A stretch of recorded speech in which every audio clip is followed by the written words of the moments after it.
কৃষ্ণ জয় গুৰু শংকৰ আজন্মৰ বাপ আই সমস্ত। আজি কীৰ্তন ঘোষাৰ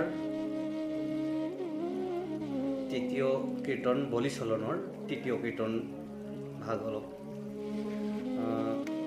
কিছু বিশ্লেষণত প্ৰয়াস কৰিব লৈছোঁ, দাঙি ধৰিব বিচাৰিছোঁ। দাসৰো দাস কিংকৰ বুলি আপোনাৰ সবে যদি কিবা ভুল ভ্ৰান্তি হয় তাত ক্ষমা কৰিব। কৃষ্ণ ইয়াত বলি চলনৰ তৃতীয় কীৰ্তনত আমি পাম যে যেতিয়া অসুৰসকলে বলি ৰজাৰ কথা শুনা নাছিল, বৈষ্ণৱ বলিৰ যিখিনি কৰ্ম সেই কৰ্মবিলাকৰ প্ৰতি অসুৰসকলে বিৰোধ কৰিছিল যে বলিৰায় সকলে বিষ্ণুৰ নাম জপ কৰিছে, বিষ্ণুৰ নাম লৈছে, কৃষ্ণৰ নাম লৈছে, সেয়েহে এই বলিৰায়ে আমাৰ এই অসুৰ কুল জাতি কুল আদি ধ্বংস কৰিব বুলি। তেতিয়া এই বলিৰায় কথা নুশুনি যিসকলে আঁতৰি গৈছে, বলিৰায় কথা শুনা নাই আৰু বলিৰায় কথা নামানি জাতিকুল ধ্বংস কৰিব বুলি বলিৰায় কৈ বলিৰ পৰা আঁতৰি গৈছে, সেইসকলক বিষ্ণুৰ চক্ৰই, সেই অসুৰসকলক বিষ্ণু চক্ৰই এফালৰ পৰা মুখিমূৰ কৰিছে। কাৰণ বৈষ্ণৱক তিৰস্কাৰ কৰাৰ বাবে, ভকতক তিৰস্কাৰ কৰাৰ বাবে তো বিষ্ণুৰ চক্ৰই সুদাই এৰা নাই যিসকল অসুৰে বৈষ্ণৱৰ কথা শুনা নাছিল। ইমান ধুনীয়া কথা, তাৎপৰ্য কথা দাঙি ধৰিছে। শেষত সেই অসুৰসকলে পুনৰ ব্ৰহ্মাৰ ওচৰত সেৱা জনায় আৰু পুনৰ বলিৰায়ৰ ওচৰত সেৱা জনালেহি। বলিৰায়ৰ ওচৰত চৰণত ধৰিছেহি যে মিছাতে আমি মৰিছোঁ, আমাক উদ্ধাৰ কৰা বুলি ভকতৰ ওচৰত পুনৰ আহিছে।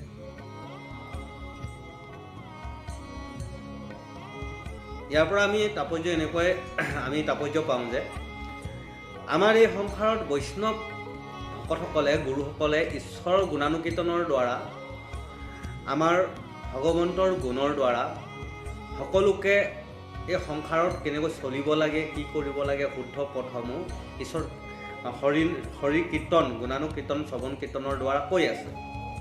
কৈ থকা স্বত্বেও এনে যিসকলৰ আখৰিক ভাৱেৰে ভৰপূৰ হৈ আছে, সেইসকলে এই ঈশ্বৰৰ কথাবোৰ শুনিবলৈ মন নকৰে, তেওঁলোকে ঈশ্বৰৰ নামত নাহে। শেষত তেওঁলোকে নিজ কৰ্মফল অনুযায়ী এই সংসাৰত শাস্তি পাব লগা হয়।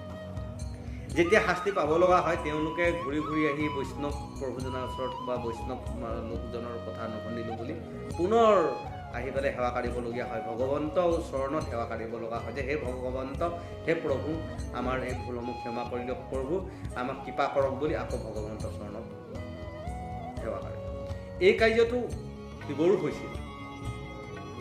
আমাৰ মহাদেৱ শিৱই যেতিয়া নাৰায়ণৰ ওচৰত তেওঁ প্ৰাৰ্থনা জনাইছিল, এই সংসাৰত হে প্ৰভু, এই সংসাৰত কেৱল আপোনাৰ মাত্ৰই নাম শ্ৰৱণ কীৰ্তন হৈ আছে, গতিকে আমাৰ দেৱতাসকলৰ কাৰণেও কিবা এটা কৰক বুলি নাৰায়ণৰ ওচৰত সেৱা ধৰিছিল। তেতিয়া নাৰায়ণে কৈছিল যে তথাস্তুত হ'ব, আপোনালোকৰ যি ইচ্ছা সেই ইচ্ছা পূৰণ হ'ব। ভগৱন্ত এনেকুৱা এজন লোক, আমি প্ৰত্যেকে যি ইচ্ছা কৰে সেইটোৱে পায়। ভাবক, যি ইচ্ছা কৰে সেইটোৱেই দিয়ে। আৰু সেই তেনেকৈ যেতিয়া ঈশ্বৰৰ ওচৰত, নাৰায়ণৰ ওচৰত যেতিয়া শিৱই সেই কথা প্ৰস্তাৱ ৰাখিলে, তেতিয়া নাৰায়ণ ভগৱন্তয়ো সেই কথাখিনি স্বীকাৰ কৰি তেওঁলোকক যে তোমালোকৰ দ্বাপৰ আৰু ত্ৰেতাৰ যুগত তোমালোকৰ এই পূজা পাতল চলিব, তোমালোকক পূজা কৰিব বুলি তেওঁলোকক আশীৰ্বাদ দিয়ে। আৰু যেতিয়া শিৱ 33 কোটি দেৱতাই সেইখিনি ক্ষমতা পালে, তেওঁলোকে নিজৰ বলি বিধান, নিজকে তপ জপ যাগ যজ্ঞ ইত্যাদি বিভিন্ন ধৰণৰ কৰ্মত এই জীৱকুলক মানে ব্যস্ত ৰাখিলে। তেতিয়া নিজে মই এজন শ্ৰেষ্ঠ দেৱতা, ইজনেই মই এজন শ্ৰেষ্ঠ দেৱতা, তেনেকুৱাকৈ মানে ক'ব ধৰিলে প্ৰত্যেকৰে নিজৰ নিজৰ ওপৰত নিজৰ পাৰদৰ্শিতা দেখুৱালে। যাগ যজ্ঞ পূজা পাতল ইত্যাদিবোৰ হোৱাৰ লগে লগে বলি বিধান যেতিয়া সৃষ্টি হ'ল, বলি বিধানৰ সেই জীৱসমূহৰ ক্ৰমান্বয়ে পাপ যেতিয়া বৃদ্ধি হ'ল, সেই পাপসমূহ যেতিয়া দেৱতাসকলেও কণ্ট্ৰল কৰিব নোৱাৰিলে, যেতিয়া পাপৰে মুখীমূৰ হৈ গ'ল তেতাৰ আৰু দ্বাপৰ যুগৰ সেই পাপসমূহৰ, তেতিয়া যাগ যজ্ঞ পূজা পাতলৰ সেই সমূহৰ দ্বাৰা যেতিয়া মুখীমূৰ হৈ গ'ল, পাপসমূহে যেতিয়া ভৰি পৰিলে, তেতিয়া মহাদেৱ শিৱই পুনৰ ঈশ্বৰৰ ওচৰত প্ৰাৰ্থনা কৰিছে। তেতিয়া ভগৱন্তয়ো ৰূপ হিচাপে জন্ম লৈ ৰাম ৰূপেৰে জন্ম ল'লে। সেই সময়ত মুখীমূৰ কেনেকৈ কৰিব লাগে, যে ৰাম ৰূপেৰে জন্ম লৈ সঠিক পথ ৰাৱণ বধ কৰি দেখুৱাইছে, কৃষ্ণৰ ৰূপেৰে জন্ম লৈ মহাভাৰতৰ যুদ্ধ কৰি দেখুৱালে, যে এই আখৰিক ভাৱনাসমূহ কেনেকৈ নিধন কৰিবলগীয়া। তো তেনেকৈ সেই জীৱসমূহ যেতিয়া নিধন হ'ল, দেৱতাসমূহক পূজা কৰিব ধৰিলে, তো তেতিয়া দেৱতাসমূহৰ গৌৰৱ যেতিয়া বাঢ়ি গ'ল আৰু সেই পাপসমূহে যেতিয়া দেৱতাসকলে কণ্ট্ৰল কৰিব নোৱাৰা হ'ল, সেই সময়ত পুনৰ সেই মহাদেৱে পুনৰ ঈশ্বৰ কৃষ্ণক প্ৰাৰ্থনা কৰিলে যে আমি কি হ'ব প্ৰভু এই সংসাৰৰ তৰণৰ উপায়। তেতিয়া নাৰায়ণে পুনৰ ক'লে যে মই কলি যুগত শংকৰ ৰূপেৰে জন্ম ল'ম, হৰিনামৰ দ্বাৰা এই পাপসমূহৰ পৰা কেনেকৈ মুক্তি পাব পাৰে সেইখিনি কথা মই উপায় দিম। আৰু সেইকাৰণে মই তোমাৰ নাম লৈ, মহাদেৱ শিৱক কৈছে যে মই তোমাৰ নাম লৈ জন্ম ল'ম এই সংসাৰ। আৰু সেয়েহে স্বয়ং নাৰায়ণে শিৱৰ নাম লৈ পেলাই শংকৰ ৰূপেৰে এই ধৰাধামত জন্ম ল'লে। আৰু এই তেওঁৰ যি অংশ, যি হলিৰাম, যি তেওঁ অংশ, সেই অংশই মাধৱ ৰূপেৰে জন্ম লৈ আৰু সেই মাধৱ ৰূপেৰে জন্ম লৈ মাধৱ নাম লৈ তেওঁ শংকৰে যে সেই স্বয়ং নাৰায়ণ সেই কথাষাৰ আমাক জাননী দি গৈছে। তদ্ৰূপ যে এতিয়া এই ঠিক তেনেকৈ যি অসুৰসকলেও বৈষ্ণৱজনৰ কথা মনা নাছিল, বৈষ্ণৱ বলিৰ কথা মনা নাই, সেইকাৰণে অসুৰসকলে সেইখিনি কথা ক'ব লগা হৈছে। আকৌ যেতিয়া এই মায়াৰ কবলৰ বিষ্ণু চক্ৰই খেদিছে, যেতিয়া আমাক এই মায়াৰ চক্ৰটো কোনটো বস্তু বুজাইছে এতিয়া, যে মায়াৰ চক্ৰ কৃষ্ণৰ চক্ৰই যে খেদিছে, তাৰ মানে কি তেওঁলোকে বৈষ্ণৱসকলে কৈছে যে স্বয়ং নাৰায়ণ কৃষ্ণৰ নাম লোৱা, ভগৱন্তৰ নাম লোৱা আৰু ভগৱন্তৰ নাম লৈ এই সংসাৰৰ তৰণৰ উপায় কৰা। যেতিয়া এই বৈষ্ণৱৰ কথা শুনা নাই, তেতিয়া এই বিষ্ণুৰ চক্ৰ এই মায়া সংসাৰখনেই হৈছে বিষ্ণুৰ মায়া, আৰু মায়াৰ চক্ৰতে সকলো নাচি আছে। গতিকে মায়াৰ চক্ৰত নাচি নাচি তেওঁ নিজক পাহৰি গৈছে আৰু তাত তেওঁ ডুবিব লগা হৈছে। গতিকে সেই বিষ্ণুৰ মায়াৰ চক্ৰতে তেওঁ নিধন হৈছে আৰু আহি পেলাই পুনৰ বলি ৰজাৰ ওচৰত সেৱা কাঢ়িব লগা হৈছে অসুৰসকলে।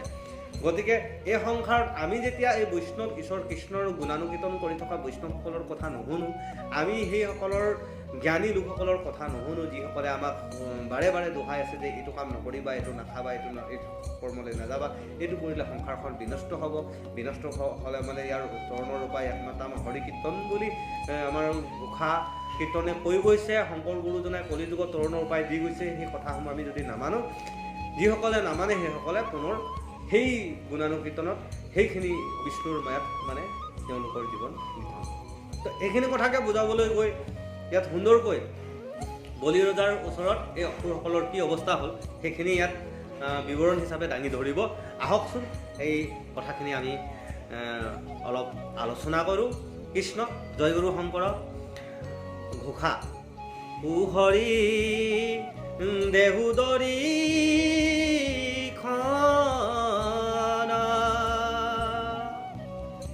শিৱ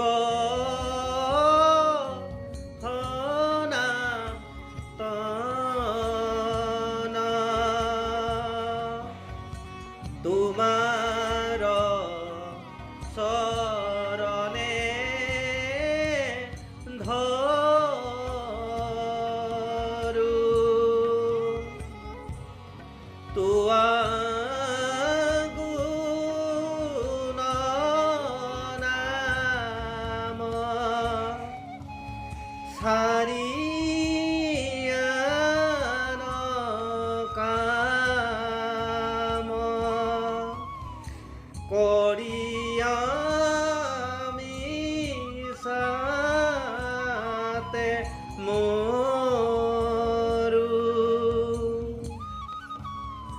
ইয়াত ইমান সুন্দৰকৈ কৈছে, ও হৰি দেহু দৰিখন শিৱ সনাতন তোমাৰ চৰণে ধৰো, তোৱা গুণ নাম চাৰি আন পাম কৰি আমি চাতে মৰো।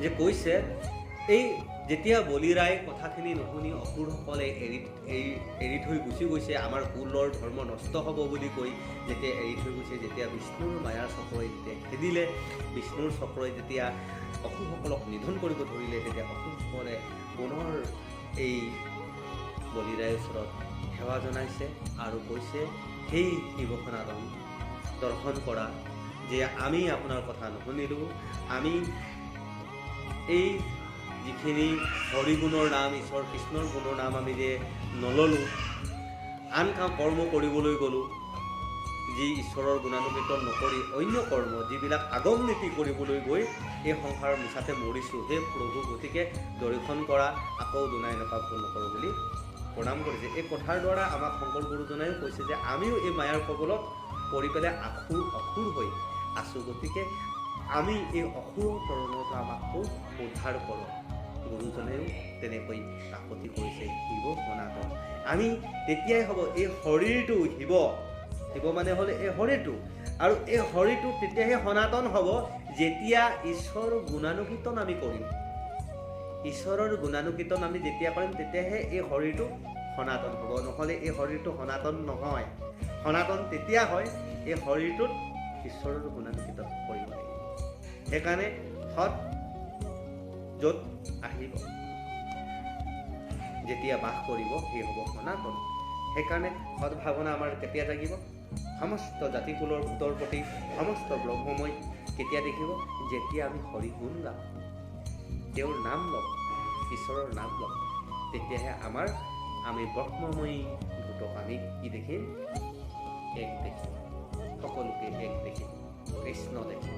তেতিয়াহে আমাৰ এই শৰীৰত সনাতন দেখিব। সেয়েহে শিৱ সনাতন বুলি গুৰুজনাই কৈ গ'ল। শিৱ মানে হ'ল শৰীৰ, শৰীৰটো যেতিয়া সনাতন ঈশ্বৰ কৃষ্ণ আছে, সেই দুয়োজন লগ হৈ ব্ৰহ্মময়ী লগ হৈ তেতিয়া শিৱৰ সনাতন যুগ হৈ তেতিয়াহে শিৱ সনাতন হয়, ঈশ্বৰ কৃষ্ণৰ নাম হয়। সেইকাৰণে কৈছে যে আমি ঈশ্বৰৰ নাম শ্ৰৱণ কীৰ্তন কৰিলেহে কৰ্ণপথে হৃদয়ত ঈশ্বৰ পবিত্ৰ, কৰ্ণপথ ভকতৰ হৃদয়ত পবিত্ৰ ঈশ্বৰ। গতিকে আমি শ্ৰৱণ কীৰ্তন কৰ্ণপথে আমি ঈশ্বৰক প্ৰৱেশ কৰাব পাৰিম।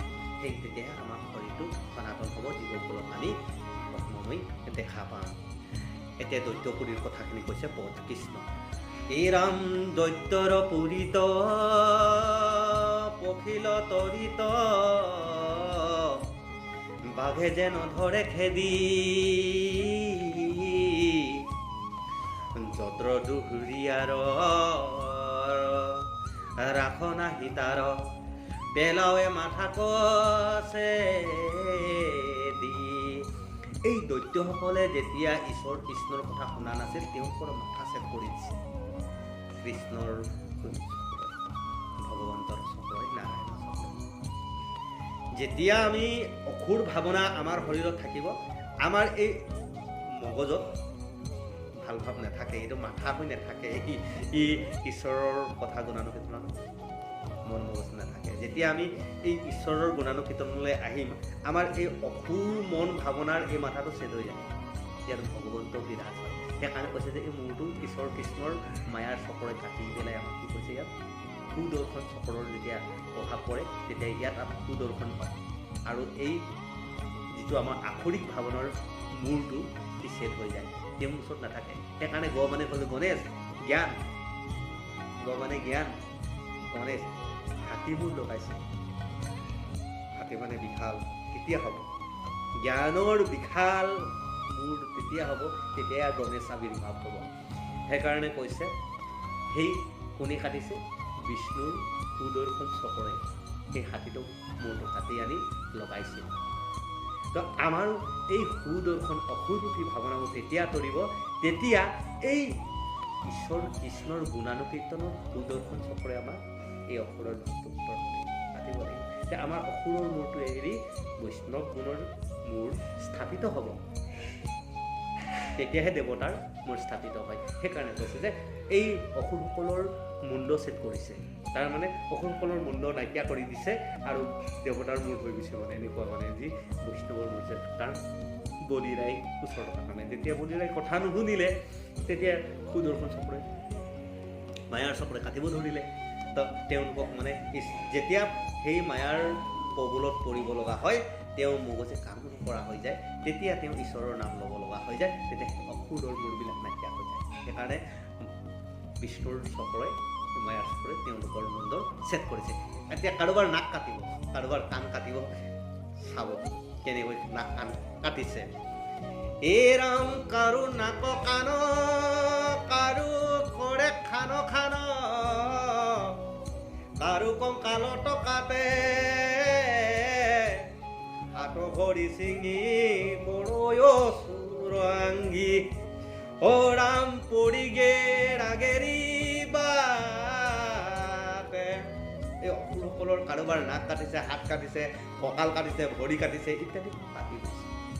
ভাগ ভাগ ভাগ কেলে এইটো কঁকাল হ'ল, কাৰোবাৰ জিভা কাটিলে, কাৰোবাৰ মুণ্ড কাটিলে। যে প্ৰত্যেকৰ একেটা বস্তুৱে কটা নাই যে মুণ্ডকে সকলোকে মুণ্ডই কাটি দিছে, এইটো নহয়। কাৰণ ইয়াৰ স্তৰটো বুজাইছে, কাৰোবাৰ জ্ঞানৰ স্তৰটো বুজাইছে। কাৰোবাৰ হাতৰলৈকে আছে, কাৰোবাৰ জিভালৈকে আছে, কাৰোবাৰ জিভাত আছে অসুৰৰ স্বভাৱটো, সেইকাৰণে জিভাখন কাটিছে, কাৰোবাৰ চকুত কাটিছে, কাৰোবাৰ নাকত কাটিছে, কাৰোবাৰ কঁকালত কাটিছে। মানে যিখিনি অংশলৈকে এই অসুৰৰ স্বভাৱটো পৰিছে সেইখিনি মানে কাট খাইছে। সেইবোৰ মানে ক্ৰমান্বয়ে নিধন হৈছে। সেইকাৰণে স্তৰটো বেলেগ বেলেগ, মানে প্ৰত্যেকৰ একেই কাটন খোৱা নাই। সেইকাৰণে সোনকালে কিছুমানে মানে ঈশ্বৰৰ নামলৈ আহি গৈছে, অসুৰৰ ভাৱনা বা কিছুমান দেৰি লাগে। ৰাৱণ লিখীয়া ভাৱনাজন কিন্তু জ্ঞানী হ'ব পাৰে, কিন্তু ৰাৱণ লিখীয়া হ'লে মানে কেতিয়াও ঈশ্বৰৰ নামত নাহে। সেইকাৰণে তেওঁক নিধন কৰিছে ঈশ্বৰ কৃষ্ণই ৰাম অৱতাৰ লৈ। ইফালে কংসক নিধন কৰিছে। আমি তাক চিন্তা কৰিব লাগিব, যিসকল কংস ৰাৱণ তেওঁলোকক নিধন কৰিছে, কিন্তু বাল্মীকি মুনি কি কৰিছে, তেওঁক জানিছিল তেওঁ যে মুনি হ'ব, গতিকে তেওঁক বুজাইছিল। তেওঁ ৰত্নাকৰৰ পৰা শুনিছে, জ্ঞানী যি অসুৰ থাকিলেও যদি জ্ঞানীলৈ পৰিৱৰ্তন হ'ব, কোনজন পৰিৱৰ্তন হ'ব, এই বস্তুটোৰ ওপৰত ভিত্তি কৰে, কিন্তু অসুৰটো নিধন কৰিছে।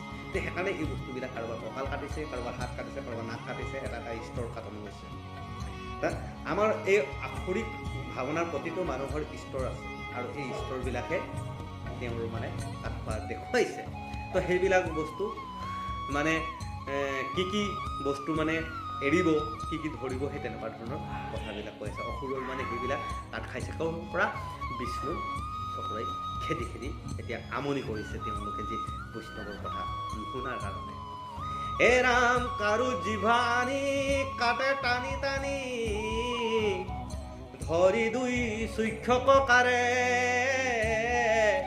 কাৰো দান্ত হাৰে কৰথি আমাৰে, দৈত্যৰ লাগন চাৰে।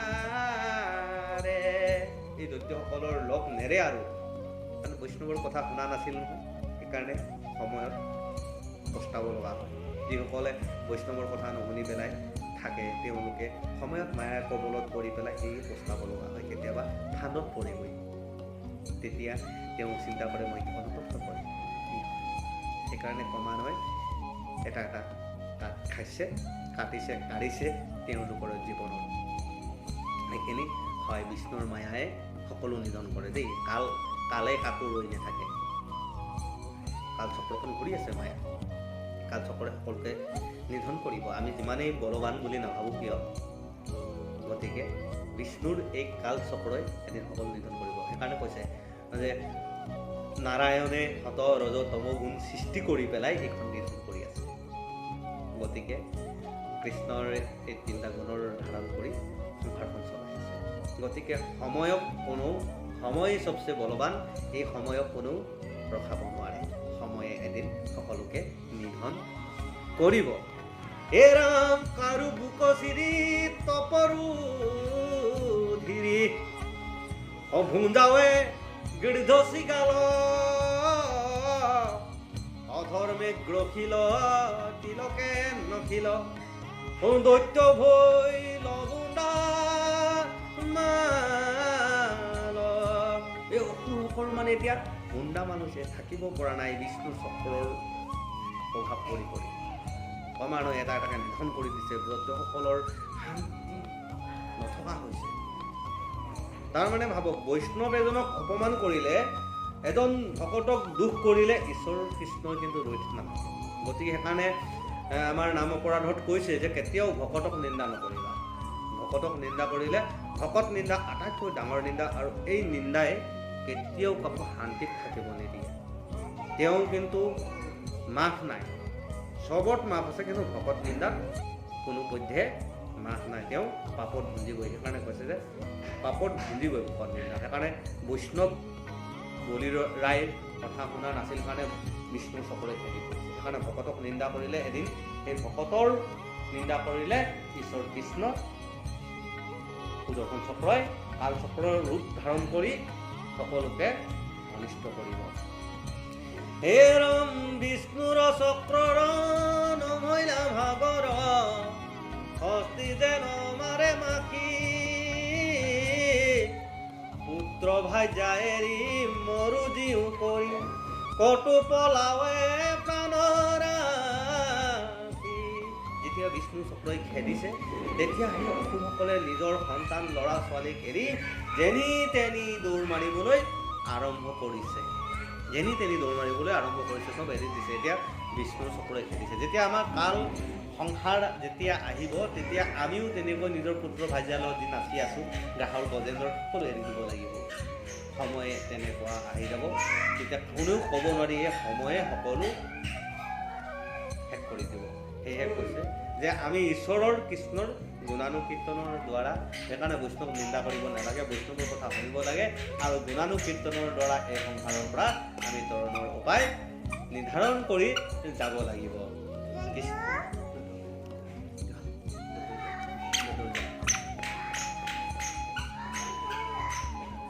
হে ৰাম এহি তিনি লোকত অভময় ভয়ত চক্ৰু পাছে পাছে ফুৰে হেৰা পাইলে বুলি মৰয় সমুলি দানৱে দান্তনু ঘূৰে। এই দানৱসকল য'তে যায় ত'তেই বিষ্ণু চক্ৰই পায়, য'তেই যায় তেওঁলোকে ত'তেই বিষ্ণু চক্ৰই পায়। এতিয়া কেনেকৈ পায় বিষ্ণু চক্ৰই? এই সংসাৰটো বিষ্ণুৰ মায়া, গতিকে তেওঁলোকে য'তেই নাথাকক বিষ্ণু চক্ৰই পাছে পাছে পায়। তেওঁ কৰ্মফল নিজে নিজে পায়, আৰু সেই কৰ্মফলটো হৈছে বিষ্ণু চক্ৰ। গতিকে ত'তে সেই তেওঁলোকে মানে আচৰিত হৈছে, বিষ্ণু চক্ৰই আমাক নেৰা হ'ল, কি কৰোঁ? তেতিয়া আকৌ অসুৰসকলে কি কৰিছে? ব্ৰহ্মাৰ চৰণত পৰিছেগৈ। সেই অসুৰসকলে ব্ৰহ্মাৰ চৰণত পৰিছে। তেহে ব্ৰহ্মাচৰণ যে আমাৰ সেই প্ৰভু বুলি বিভিন্ন দেৱতাক পূজা কৰি পেলাই কয়, প্ৰভু মোৰ এই বিপদৰ পৰা ৰক্ষা কৰ। সেই সময়ৰ কাৰণে ৰক্ষা হয়, আকৌ পাছত তেওঁলোকক সেই কালচক্ৰে দেখা দিয়ে, কাৰণ তেওঁলোকে ঈশ্বৰৰ নামত হৰি কীৰ্তনত নাই, বৈষ্ণৱক নিন্দা কৰিছে। সেই নিন্দা কৰাৰ কাৰণে ব্ৰহ্মায়ো ৰক্ষা কৰিব নোৱাৰে, ৩৩ কোটি দেৱতায়ো ৰক্ষা কৰিব নোৱাৰে। যেতিয়া বৈষ্ণৱ ভকতক নিন্দা কৰে তাতে ব্ৰহ্মায়ো তেওঁলোকক অসুৰসকলক ৰক্ষা কৰিব, ব্ৰহ্মাক কোনো গুচি গৈছে, তেওঁলোকে ৰক্ষা কৰিব ব্ৰহ্মাক চিন্তা কৰিছে। হে ৰাম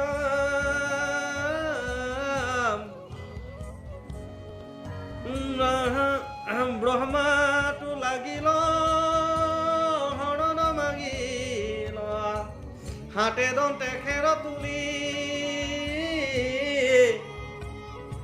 চক্ৰৰ দৰাই কেহুনে দেখাই বলিৰ দুৰিহিয়া বুলি।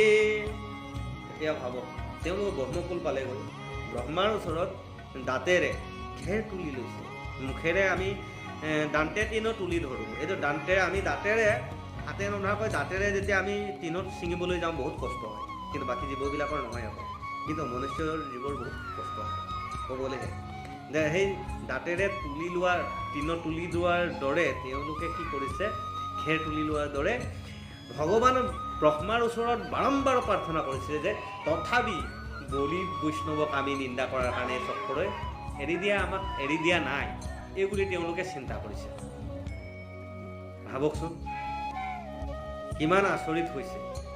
সেয়েহে ভগৱন্তৰ বৈষ্ণৱক বা ভকতক নিন্দা কৰিলে তেওঁ চক্ৰই সদায় নেৰে, আৰু আৰু তেওঁলোকে এতিয়া অসুৰসকলে যেনেকৈ ভাবিছে এই দ্ৰোহী আমাৰ বলিৰাই দ্ৰোহী হোৱাৰ কাৰণে আজি আমাক চক্ৰই সুদাই এৰা নাই। তো এই সংসাৰত তেনেকুৱাই হৈ আছে। যিসকলে ভকতক নিন্দা কৰিছে, কথা শুনা নাই, বৈষ্ণৱৰ কথা শুনা নাই, তেওঁলোকে মায়াৰ কবলত পৰি তেওঁলোকে নিজেই নিজৰ জীৱনটো ধ্বংস কৰিছে। আৰু এই বিষ্ণুৰ চক্ৰৰ মায়াৰ কবলত পৰি জীৱনটো থৰ মৰাই থাকিব লগা হৈছে। তেওঁলোকে জীয়াই মৰি থকা লিখা মৃত্যুৰ সময়। বৈষ্ণৱক নিন্দা কৰাৰ ফল লগে লগে পায়। কথা কিয় নুশুনিলোঁ? তেওঁ আমাক আগতেই কৈছিল, কিন্তু তেওঁৰ কথা নুশুনাৰ আজি ফল পাইছোঁ বুলি পিছত অন্তৰত অনুতপ্ত হ'ব লগা হয়।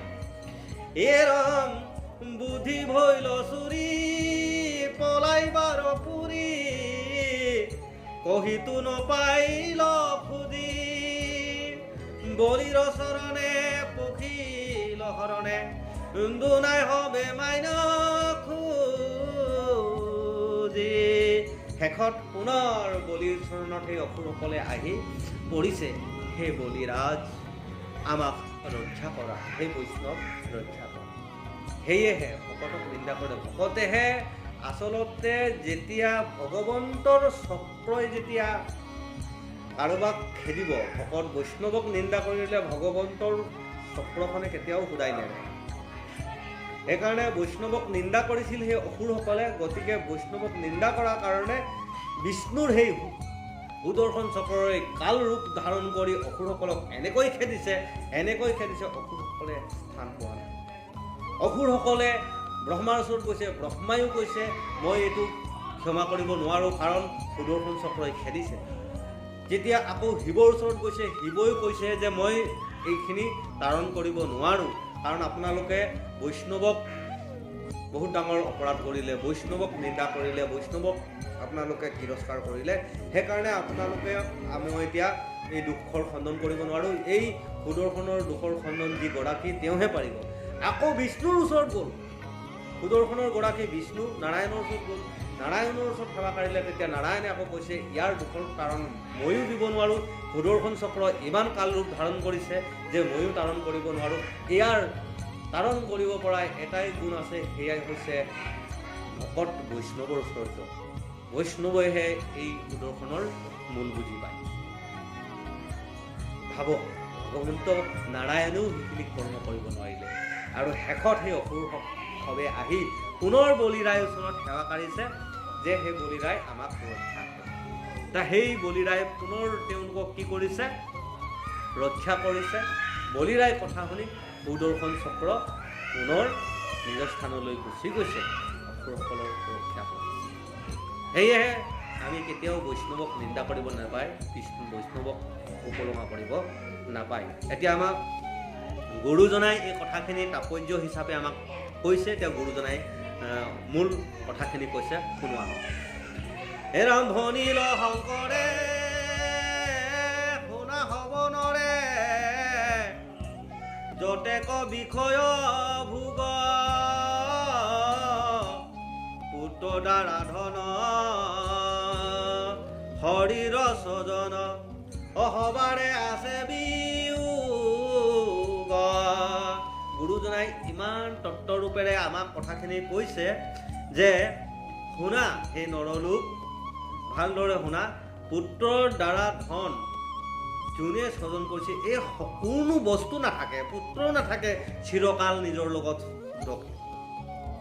বিয়োগৰ সময়ত কোনেও ধৰি ৰাখিব নোৱাৰে। সেই গজেন্দ্ৰ যেতিয়া হ্ৰদত সোমাইছিল, কোনেও ৰক্ষা কৰিব পৰা নাছিল। আমাক এই বিয়োগৰ সময়ত কোনো পুত্ৰৰ দ্বাৰা ধনে সৃজনে কোনেও আমাক ৰক্ষা কৰিব নোৱাৰে। সেইকাৰণে সেই নৰলোক শুনা।